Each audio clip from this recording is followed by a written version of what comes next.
चिड़िया की जादुई पेंसिल। हरे भरे जंगल के बीचों बीच एक छोटा सा गांव था जिसका नाम था पंखपुर। इस गांव में तरह तरह की चिड़िया रहती थीं। कोई बहुत तेज उड़ती थी, कोई बहुत अच्छा गाती थी और कोई बहुत मेहनती थी। लेकिन उन्हीं चिड़ियों के बीच एक छोटी सी भूरे रंग की चिड़िया रहती थी जिसका नाम था चिंकी।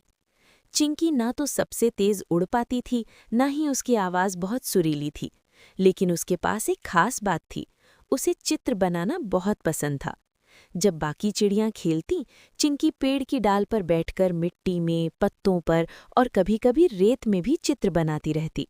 लेकिन एक समस्या थी, चिंकी के पास असली पेंसिल नहीं थी। वो अक्सर सोचती, काश मेरे पास एक पेंसिल होती, मैं पूरे जंगल की सबसे सुंदर तस्वीरें बनाती। एक रात जंगल में बहुत तेज हवा चल रही थी, बादल गरज रहे थे, बिजली चमक रही थी। अचानक आसमान से एक चमकती हुई चीज गिरकर चिंकी के पास आ गिरी। चिंकी डरते डरते पास गई। जब उसने देखा तो उसकी आंखें चमक उठीं। वो एक सुनहरी पेंसिल थी। पेंसिल अजीब तरह से चमक रही थी। चिंकी ने सोचा, वाह, अब मैं चित्र बनाऊंगी। उसने जमीन पर एक छोटा सा आम बनाया और तभी टप, वही आम सचमुच जमीन पर गिर पड़ा। चिंकी चौंक गई। ये क्या हुआ? उसने फिर कोशिश की। इस बार उसने एक छोटा सा फूल बनाया और जैसे ही चित्र पूरा हुआ, चित्र असली फूल बन गया। अब चिंकी को समझ आ गया, ये कोई साधारण पेंसिल नहीं थी, ये थी जादुई पेंसिल। अब चिंकी रोज नई नई चीजें बनाने लगी। उसने भूखी चिड़ियों के लिए फल बनाए, प्यासे जानवरों के लिए छोटे छोटे तालाब बनाए और टूटे हुए घोंसलों के लिए नई टहनियाँ और पत्ते बनाए। कुछ ही दिनों में पूरा जंगल बदल गया। सब खुश थे। सभी जानवर कहते, चिंकी हमारी सबसे प्यारी दोस्त है। लेकिन जंगल में एक और पक्षी था, कौवा कालू। कालू को ये सब अच्छा नहीं लगा। उसे लगा, अगर मुझे ये पेंसिल मिल जाए तो मैं जंगल का राजा बन जाऊंगा। एक दिन जब चिंकी सो रही थी, कालू चुपके से उसके घोंसले में घुस गया और जादुई पेंसिल चुरा ली। कालू जोर जोर से हंसने लगा।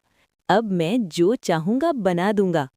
उसने सबसे पहले बनाया सोने का पहाड़, लेकिन जैसे ही पहाड़ बना वो इतना भारी था कि जमीन धंसने लगी। फिर उसने बनाया बहुत सारे केक और मिठाइयाँ, लेकिन कुछ ही देर में सारे जानवर बीमार होने लगे क्योंकि वो बस वही खा रहे थे। जंगल में गड़बड़ मच गई। कालू घबरा गया। जब चिंकी को पता चला कि पेंसिल चोरी हो गई है, वो घबराई नहीं। वो कालू के पास उड़कर गई और बोली, कालू, जादू की चीजें ताकत देती हैं, लेकिन अगर समझदारी ना हो तो नुकसान भी कर सकती हैं। कालू की आंखों में आंसू आ गए। मुझसे गलती हो गई, मुझे माफ कर दो। चिंकी मुस्कुराई, अगर तुम मदद करोगे तो हम सब ठीक कर सकते हैं। दोनों ने मिलकर पेंसिल से जंगल को फिर से ठीक किया। सोने का पहाड़ हटाया, नया जंगल बनाया, स्वस्थ फल और पानी बनाया। अब जंगल फिर से खुशहाल हो गया।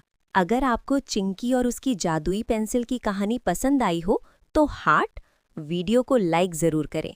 कमेंट में लिखें, मुझे जादुई पेंसिल चाहिए। और ऐसे ही मज़ेदार और सीख देने वाली कहानियाँ सुनने के लिए चैनल को सब्सक्राइब करना बिल्कुल मत भूलिए, क्योंकि कौन जानता है अगली कहानी में कौन सा नया जादू मिलने वाला है।